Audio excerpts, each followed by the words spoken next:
जैन हो? पिताजी ने कहा है बेटा अपन जैन हैं, भाई ने कहा है हम जैन हैं, सारा जगत कहता है हम जैन हैं। तुम्हें अनुभूति कब हुई? कौन सा पॉइंट है जिस बात पर तुम्हें लगा कि मैं जैन हूं? बोलो कब लगा? मैं जैन हूं, हो और हैं की बात नहीं कर रहा हूं, मैं जैन हूं अनुभूति में कब आया? तुम्हारे मन में कभी विचार आया कोई? लोग, मैं तुमसे पूछता हूं, राइट करना कि हाँ ये हुआ। मन में कोई विचार चला, बहुत गंदा विचार था, क्या तुम्हें मन में आया? नहीं, मैं जैन हूं ये विचार नहीं कर सकता। अनुभूति बता रहा हूं। मन में विचार आ सकता है कि नहीं? गंदे से गंदा भी आ सकता है कि नहीं? किसी को मारने का भाव आ सकता है कि नहीं? गुस्सा है, आ जाए। बहुत गुस्सा है, आ जाए। सांप निकल आया, आ गया सामने सांप। कोई दुश्मन ने गाली दे दी, गुस्सा आया कि मैं इसको मार डालूं। क्यों रुक गए? क्यों रुक गए? तो मार भी सकते थे, शस्त्र भी था, सामने वाला कमजोर भी था, रुक क्यों गए? मन में भी भाव आया था, मन में भी क्या भाव आया था? मार दूं, रुक क्यों गए? पुलिस की डर से नहीं, जेल की डर से नहीं, कानून की डर से नहीं, कोई डर नहीं, मात्र अनुभूति है, नहीं मैं जैन हूं और जैन किसी की हत्या नहीं करता। बस यही तो अनुभूति है, बस यही आत्मा का पर्याय है। लोग कहते हैं आत्मा की पर्याय कैसे बने धर्म? चीटी जा रही है, मुनि महाराज को ले लीजिए, पिछी कमंडल ले लेना मुनि का धर्म नहीं है, ये तो निमित्त है, साधन है। चीटी जा रही है, मेरा पैर उठ चुका है, मैं पैर रख सकता हूं, रुक गया। क्यों रुक गया? मैं, तुम लोग पूछो मैं कौन हूं? तुम लोग पूछो, मेरे पूछो मैं मुनि हूं? महाराज आप मुनि, आप बोलो मैं मुनि, महाराज आप मुनि हो? पक्का? आप सबकी तरफ से सब हो बोलोगे? तुम्हारे हो बोलने से मैं मुनि नहीं हो जाऊंगा। सारा संसार बोले कि ये कहे महाराज आप मुनि हो, सारा संसार कहे कि मुनि हैं, नहीं। पूज्यवर कुंदकुंद स्वामी कहते हैं, तुम्हारी बात नहीं मानेंगे। कुंदकुंद स्वामी, तुमने सबने कहा कि मुनि हैं, कुंदकुंद स्वामी कहते हैं कोई प्रमाणिकता नहीं है। अरे भाई 100 लोग बोल रहा है, सारा भारत बोल रहा है कि ये मुनि हैं। कुंदकुंद स्वामी कहते नहीं, तो फिर किसकी मानोगे? तो कुंदकुंद स्वामी मुनि महाराज से पूछते हैं आप कौन हैं? अब मैं हैं बोलूं कि हो बोलूं कि हूं बोलूं? मैं मुनि हूं। तो कौन सा प्रसंग था जिस समय तुम्हें भाव आया है मैं मुनि हूं? चीटी पर पैर पड़ने वाला है, रुक गया। अरे महाराज क्या बात है, चीटी के पैर? नहीं, मैं मुनि हूं, मैं अहिंसा व्रती हूं। हूं की अनुभूति हो गई, हूं की अनुभूति हो गई, पैर पड़ने वाला था, रुक गया। इसलिए यदि मुनि नहीं होता तो पैर रख देता, लेकिन मुनि था, हूं की अनुभूति हो गई। यही तो असंख्यात गुणी निर्जरा है। मुनि 24 घंटे असंख्यात गुणी निर्जरा क्यों करता है?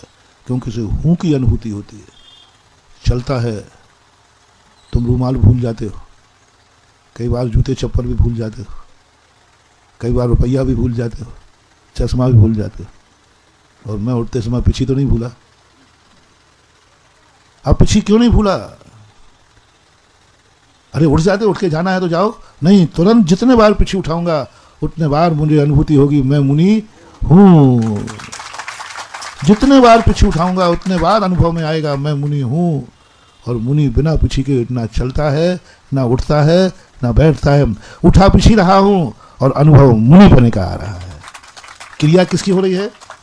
पिछी उठाने की, ये पिछी उठा रहा हूं, लेकिन अनुभव किसका हो रहा है? मैं मुनि हूं, आत्मा का नहीं।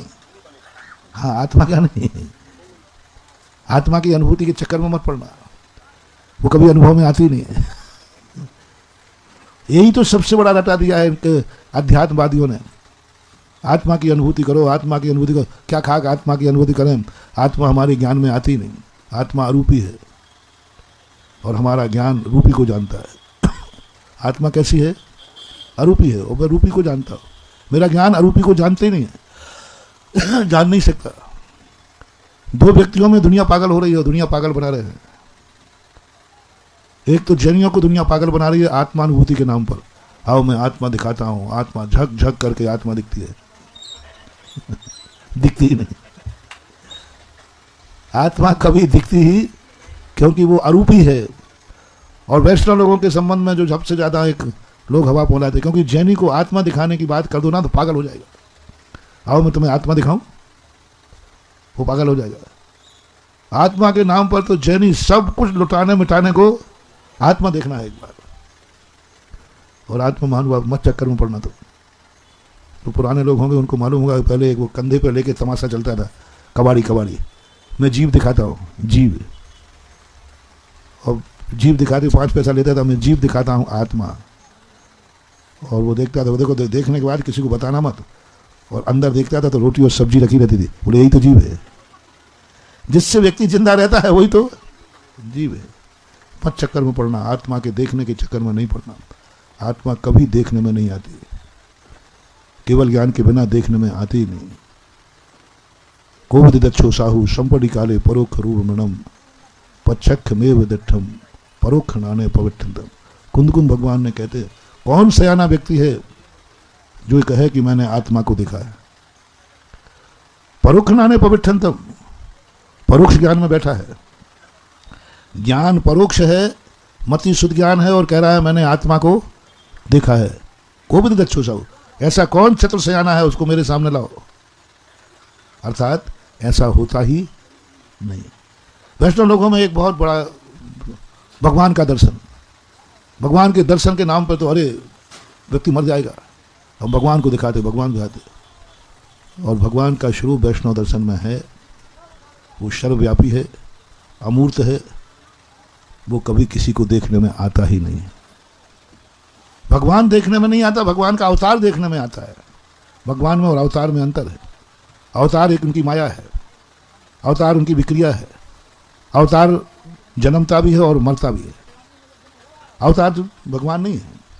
अवतार तो उनका एक रूप है, एक विक्रिया है जो मिट जाती है, जब चाहे वो मिटा देते हैं।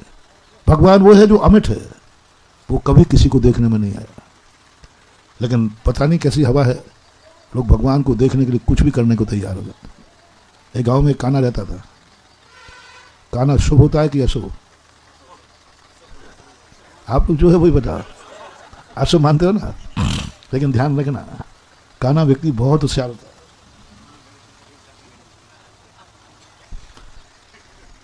तिरछी टोपी मृदुल वाणी बेईमानी की यही निशानी। 100 में एक सहज में काना, 1.25 लाख में ऐचक ताना। 1000 व्यक्तियों को चकमा दे सकता है एक काना आदमी। और जो तिरछा देखता है ना, वो 1.25 लाख लोगों को चकमा दे सकता है। जो तिरछा देख के चलता है, इधर देखे और यूं देखता है। कई लोगों को हमने देखा, वो देखते ना यूं चलते, यूं देखते।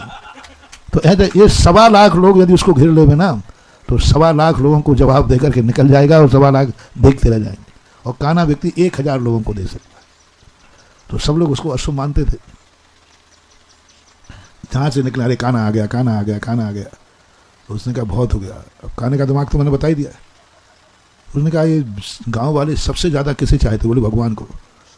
एक दिन वो गांव के बाहर टीले पे खड़ा हो गया। बोले आओ रे गांव वालों, आओ आओ, मुझे भगवान दिख रहा, भगवान दिख रहा, भगवान वो दिख रहा, देखो वो दिख रहा, वो दिख रहा।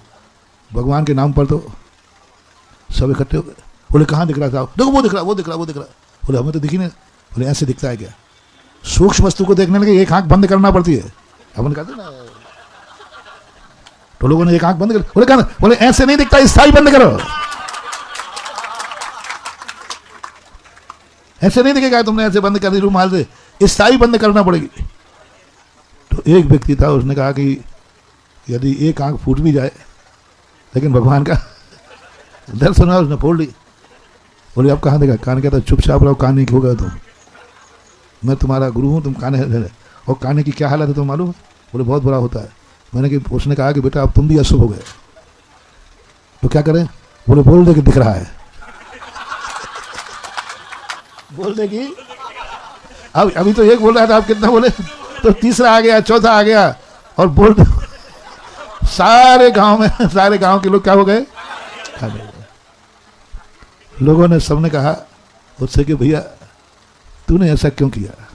बोले मैंने कुछ भी गलत नहीं किया, मैंने गांव के हित में किया है, क्योंकि इस गांव में सबसे ज्यादा अशुभ मैं था, तो मैं तो कभी शुभ बन नहीं सकता। इस गांव में सबसे ज्यादा अशुभ मैं था और मैं काना था, तो मेरी आंख तो सुधर नहीं सकती। खूब प्रयास कर लिया, शंकर हॉस्पिटल भी हुआ है लेकिन मेरी आंख ठीक होने वाली, तो मैं तो इस गांव में शुभ नहीं हो सकता, अशुभ ही रहूंगा। तो दूसरा उपाय सोचा कि सभी काने हो जाएं, तो काने को काना दिखता है तो शुभ होता है, माइनस माइनस प्लस। ये ज्योतिष है। यदि काने व्यक्ति को यदि काना दिख जाए ना, मंगलिक होता है, शुभ होता है, नियम से शुभ होता है। मजाक में नहीं कह रहा हूं, ज्योतिष है। दो आंखों वाले को काना दिखे तो अशुभ है, लेकिन काने को काना दिल जाए तो नियम से शुभ होता है। अब अपने गांव में कोई भी अशुभ नहीं होगा, क्योंकि सब कैसे रहे भगवान को देखने की ललक। इसलिए दो चीजों का कभी विकल्प नहीं करना बेटा, नहीं तो काना होना पड़ेगा। धर्म की दृष्टि से एकांतवादी होना पड़ेगा। एकांतवादी का आरोप आएगा, जो जो आत्मा को देखने के चक्कर में पड़े वे सारे जगत में एकांतवादी माने जाते हैं। कान्जी ने यह प्रयास किया था, तो आज सारे जगत में कान्जी किस नाम से जाना जाता है? एकांतवादी। जितने भी अच्छे लोग, साधु लोग हैं, कान्जी की बस एक ही भूल थी, उसने आत्मा को देखने का प्रयास किया, और आत्मा कभी देखने में आने वाली चीज नहीं है, इसलिए उसको एकांत में जाना पड़ा, एकांती हो गया। इसलिए उसको टाइटल लगा एकांतवादी, यानी एक आंख थी उसकी, एक आंख से देखा था उसने, निश्चय नय से। और बहुत सारे लोग काने हुए, हालांकि अब बहुत सारे लोगों ने अपनी आंखें ठीक कर ली हैं, लेकिन हो गए। आत्मा अकेले को देखने जाओगे तो काना होना पड़ेगा, और परमात्मा को देखने जाओगे तो भी काना होना पड़ेगा। इसलिए अपन लोग ये नियम लेते हैं, ना हम आत्मा देखेंगे ना हम परमात्मा देखेंगे, हम तो दोनों आंख को सावत रखेंगे। इसलिए हम आत्मा को ना देखें, आत्मा के कार्य को देखें। मैं आत्मा हूं ये मुझे अनुभव में आ ही नहीं रहा है, मैं मुनि हूं ये अनुभव में आ रहा है कि नहीं? आप लोग देख लो अपनी आत्मा को कब दिखी है। शास्त्रों में पढ़ा है तो कह दो, फिर कहना पड़ेगा शास्त्र में लिखा है आत्मा ऐसी होती है। तुम बताओ ना आत्मा कैसी होती है? अपनी आंख से अपनी आंख को देखना कितना कठिन है। आज तक कोई व्यक्ति अपनी आंख से अपनी आंख देख पाया? देख पाया तो अभी देख लो, 1 मिनट का समय दे रहा। अपनी आंख से अपनी आंख देखो, कैसा विचित्र, देखो कितना बड़ा कंसेप्ट है। ये आंख सारी दुनिया को देख रही है, लेकिन सबसे बड़ी कमजोरी है अपने आप को नहीं देख। ऐसे ये आत्मा है, आत्मा सारी दुनिया को देख ले, सब कर ले, लेकिन आत्मा को नहीं दिखती संसार अवस्था में। अब आंख को आंख से देखना तो है, क्रिकेट चल जाए दूसरे से कहते भाई देखना मेरी आंख में, अरे भाई आंख तू खुद आंख है ना, तू खुद आंख है, खुद को देखना। नहीं देख सकते, बस खुद की आंख। अब आत्मा देखना तो है महाराज, जैन दर्शन की अभावना तो है ही। हाँ है, दिखा दूंगा मैं आत्मा, पर चिंता नहीं करना, मैं काना नहीं करूंगा कुछ नहीं करना महानुभाव।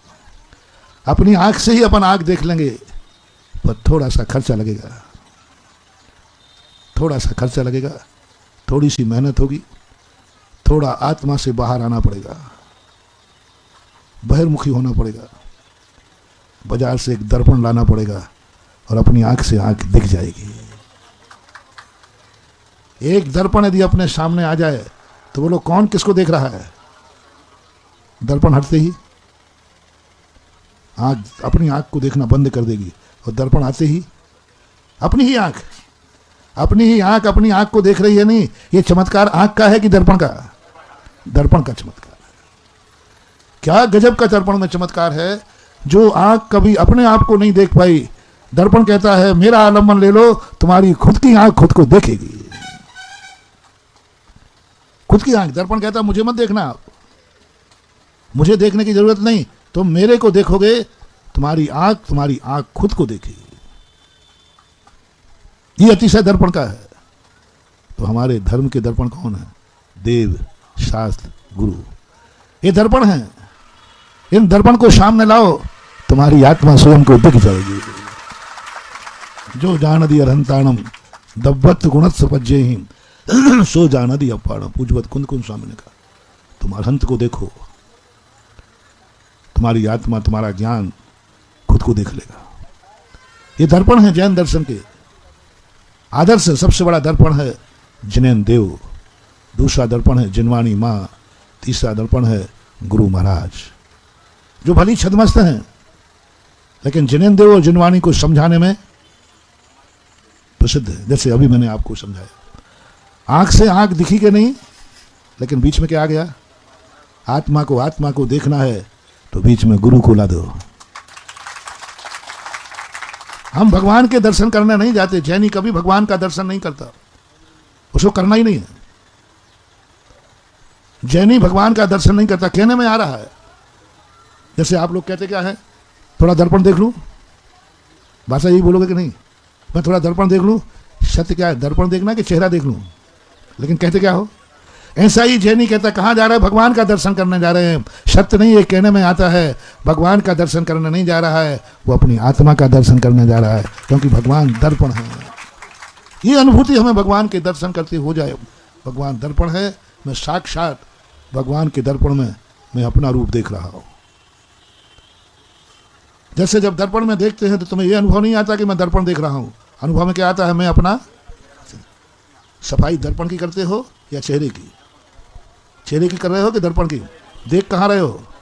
सफाई किसकी हो रही है? बस इतना ही करना है। देखना भगवान को है, सफाई आत्मा की करना है।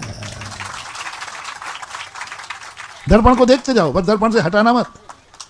कई लोग बिना दर्पण के चेहरा देखना चाहते, साफ करना चाहते, बिना दर्पण के। किसी ने कहा एक काला टीका लगा था, इसको कहीं लगा था धब्बा, कि तेरे चेहरे पे काला टीका है, तो उसने यूं हाथ फेर लिया। तो क्या हो गया? अभी बोलो ना, अभी तो थोड़ा ही काला था, वो पूरा मुंह काला हो गया।